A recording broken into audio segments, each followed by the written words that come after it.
અમરેલી જન આરોગ્ય સાથે જોડાયેલા તમામ ડોક્ટર્સ, નર્સ, આરોગ્ય કર્મીઓ અને સેવાભાવી સંસ્થાઓની તપસ્યાનો અંત.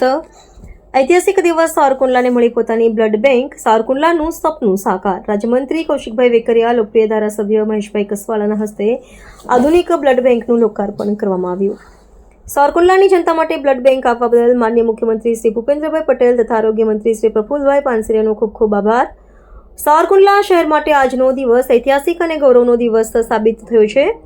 વર્ષોથી નાગરિકો તથા દર્દીઓની સૌથી મોટી અને મહત્વપૂર્ણ માંગણી સાવરકુંડલામાં પોતાની આધુનિક બ્લડ બેંક આજે સાકાર બની છે. આ મહત્વાકાંક્ષી સ્વપ્નને વાસ્તવિક રૂપે આપવા પાછળ માનનીય મુખ્યમંત્રી શ્રી ભૂપેન્દ્રભાઈ પટેલ તથા સાવરકુંડલાના લોકલાડીલા ધારાસભ્ય શ્રી મહેશભાઈ કસવાલાના અથાગ પ્રયત્નો રહેલા છે. તેમના પ્રયત્નોથી આજે સાવરકુંડલામાં નવીન અને સુસજ્જ બ્લડ બેંકનું લોકાર્પણ કરવામાં આવ્યું.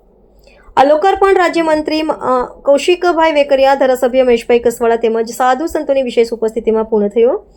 ધારાસભ્ય મહેશભાઈ કસવાળાએ જણાવ્યું કે આ લોકાર્પણ રાજ્યમંત્રી કૌશિકભાઈ વેકરિયાના કરકમલોથી પૂર્ણ થયું. આ અવસરને અનુરૂપ સદભાવના ગ્રુપ દ્વારા વિશાળ રક્તદાન કેમ્પનું આયોજન પણ કરવામાં આવ્યું.